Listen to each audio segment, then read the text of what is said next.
பூண்டு குழம்பு செய்கிறது எப்படி பார்க்கலாம் வாங்க. ஒரு வடை சட்டியில் கடலை எண்ணெய் சேர்த்துக்கிறேன் நான் இன்றைக்கி. எண்ணெய் கொஞ்சம் தாராளமாக விட்டுக்கோங்க.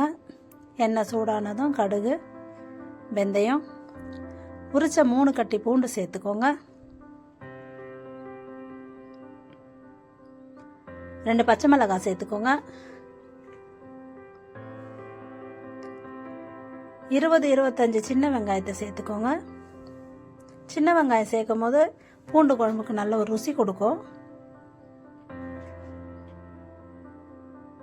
இதோடய சேர்த்து ஒரு பெரிய வெங்காயத்தையும் நான் சின்னதாக சாப் பண்ணி சேர்த்துருக்குறேன்.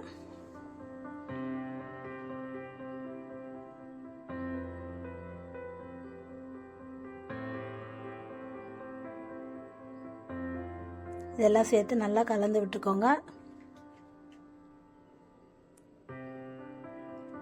வெங்காயம் கோல்டன் ப்ரௌன் ஆகணும்.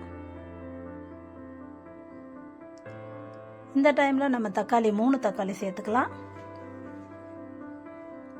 தக்காளி சேர்த்ததும் நல்லா கலந்து விட்டுக்கோங்க.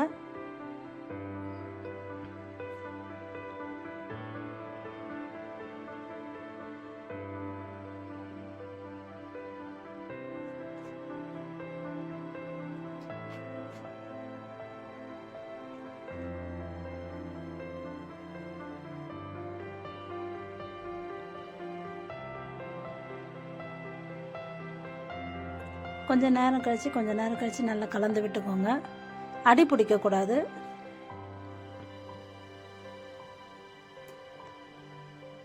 இந்த டைமில் நம்ம தேவையான அளவு உப்பு சேர்த்துக்கலாம்.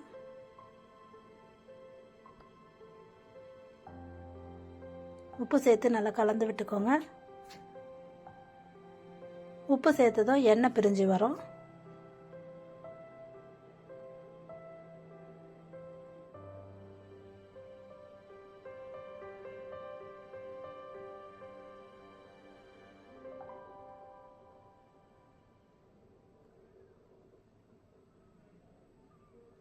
தேவையான அளவு மிளகாத்தூள் சேர்த்துக்கலாம். நான் இன்னைக்கு வீட்டில் அரைச்ச குழம்பு மிளகாத்தூள் தான் சேர்த்துருக்குறேன்.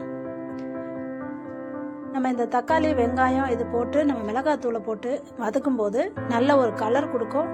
டேஸ்ட்டும் நிறைய இருக்கும்.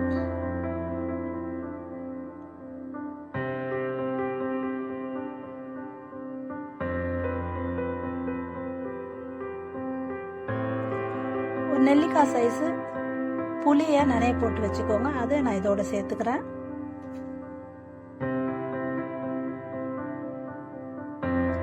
இது எல்லாத்தையும் சேர்த்து நல்லா கலந்து விட்டுக்கோங்க.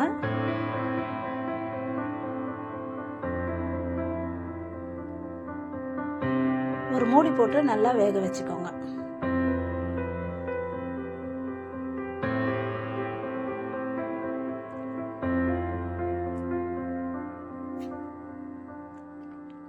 மூடியை திறந்ததும் இப்போ எடுத்து நல்லா கலரி விட்டு பாருங்க.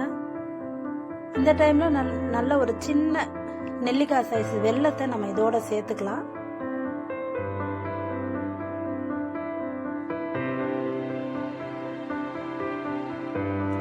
வெல்லம் சேர்க்கும் போது இந்த பூண்டு குழம்புக்கு நல்ல ஒரு ருசி கொடுக்கும்.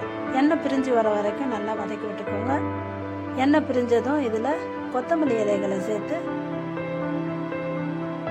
கலந்து விட்டுக்கோங்க. இது இன்னைக்கு சாப்பிட்றத விட மறுநாளைக்கு வச்சு சாப்பிடும் போது நல்ல ஒரு ருசி கொடுக்கும். சாதம், இட்லி, தோசை இது கூடலாம் வச்சு நல்லா சாப்பிடலாம். சாப்பிட்றதுக்கு நல்லா அருமையாக இருக்கும்.